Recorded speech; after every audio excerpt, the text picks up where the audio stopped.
یہ کہانی ایک نوجوان لڑکی کی ہے جس نے دوسرے شہر کی ایک یونیورسٹی کالج میں داخلہ لیا اور کچھ عرصے بعد اس کی دوستی ایک کلاس میں ہی ایک لڑکے سے ہو گئی۔ نائٹ پیکج پر رات پر باتیں کرنا اور SMS پیکج کے ذریعے ہر وقت رابطے میں رہنا اس کا معمول بن گیا۔ پھر معاملہ باتوں سے ملاقاتوں تک جا پہنچا اور پھر فرصت کے لمحات میں ساتھ گھومنا پھرنا ان کا معمول بن گیا۔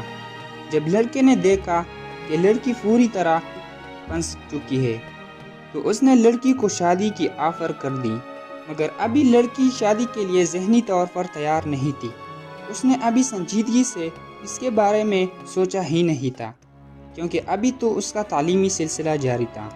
اب وہ سوچنے لگی کہ وہ اس عادی کو کیسے ممکن بنائے، اپنے والدین کو اپنی محبت کا کیسے بتائے، اس کے والدین کیا سوچیں گے۔ ایسے ہی بیسیوں سوالات اس کے ذہن میں گردش شروع کر دی۔ لڑکی تو شدید تذبذب میں تھی، کیا جواب دیتی؟ لڑکی کی طرف سے کوئی واضح جواب نہ ملنے پر لڑکے نے کہا، شاید تم مجھ پر بھروسہ ہی نہیں ہے۔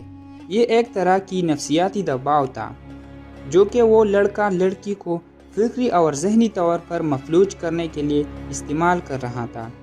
لڑکی نے کہا کہ وہ اس پر تو بھرپور اعتماد کرتی ہیں، لیکن ابھی اس میں اپنے والدین سے بات کرنے کی ہمت نہیں۔ لڑکے نے اسے اپنے اپارٹمنٹ میں آنے کی دعوت دی۔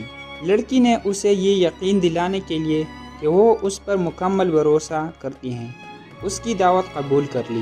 لڑکے نے کرائے کے اس اپارٹمنٹ میں اس کا شاندار ویلکم کیا۔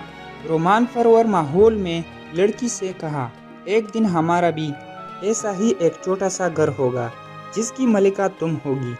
کچھ ایسے ہی باتوں کے ساتھ لڑکے کی دست درازی بھی بڑھنے لگی اور اپنی بے لگام حرکتوں پر معذرت بھی کر لی، لیکن اس کے بعد اس نے لڑکی کو نظر انداز کرنا شروع کر دیا اور رابطے میں کم کر دیا۔ لڑکے نے اس سے کہا کہ اسے لگتا ہے کہ تم مجھ سے سچا پیار نہیں کرتے، مجھے اپنا نہیں سمجھتے۔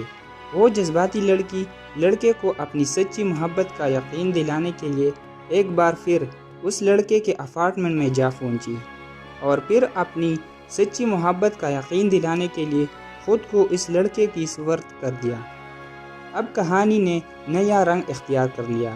یہ ایک لڑکی کی داستان نہیں، ہر رومانیت پسند لڑکی اپنی لو سٹوری میں اس کی جھلک دیکھ سکتی ہے۔